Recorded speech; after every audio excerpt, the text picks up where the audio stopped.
Mega power star Ram Charan latest sensation Peddi collections sound box office దగ్గర దద్దరిల్లిపోతుంది. ఏ రేంజ్లో అంటే ఏకంగా తన తండ్రి మెగాస్టార్ రికార్డునే బ్రేక్ చేసేంతలా. రామ్ చరణ్ తన యాక్టింగ్తో విశ్వరూపం చూపించి జనాలకు పూనకాలు తెప్పిస్తున్న ఈ సినిమా ఇప్పుడు టాలీవుడ్ 2026 ఏడాదికి గాను హయ్యెస్ట్ గ్రాసర్గా నిలిచి సరికొత్త చరిత్ర సృష్టించింది.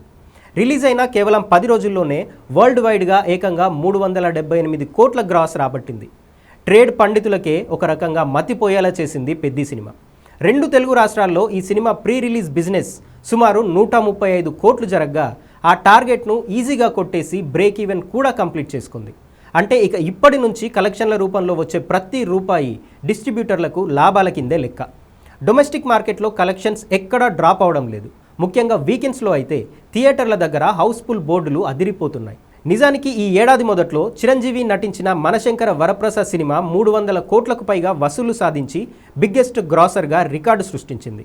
ఈ రికార్డును ఎవరైనా దాటుతారా అనుకుంటే చరణ్ తన పెద్ది మూవీతో అలవోకగా క్రాస్ చేసి తండ్రిని మించిన తనయుడు అనిపించుకున్నాడు.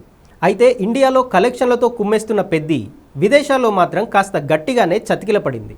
అక్కడ ఈ సినిమాను కొన్న బయ్యర్లకు నష్టాలు తప్పేలా లేవని గట్టిగానే టాక్ వినిపిస్తోంది. Overseas break even target $5 million పైనే ఉండగా ఇప్పటిదాకా $3 మిలియన్ మాత్రమే రాబట్టింది పెద్ది సినిమా. అక్కడ కలెక్షన్స్ పూర్తిగా డల్ అయిపోవడంతో ఈ సినిమా ఓవర్సీస్లో ఫ్లాప్ లిస్ట్లోకి చేరిపోయినట్టేనని సినీ విశ్లేషకులు తేల్చేశారు. ఏది ఏమైనా రామ్ చరణ్ పడ్డ కష్టానికి అతని నట విశ్వరూపానికి ఇక్కడ జనాలు బ్రహ్మరథం పడుతున్నారు. ఓవర్సీస్లో కాస్త డల్ అయినా ఇండియన్ బాక్స్ ఆఫీస్ దగ్గర మాత్రం ఈ ఏడాది రికార్డుల రారాజుగా పెద్ది తన స్టామినా ఏంటో ప్రూవ్ చేసుకున్నాడు.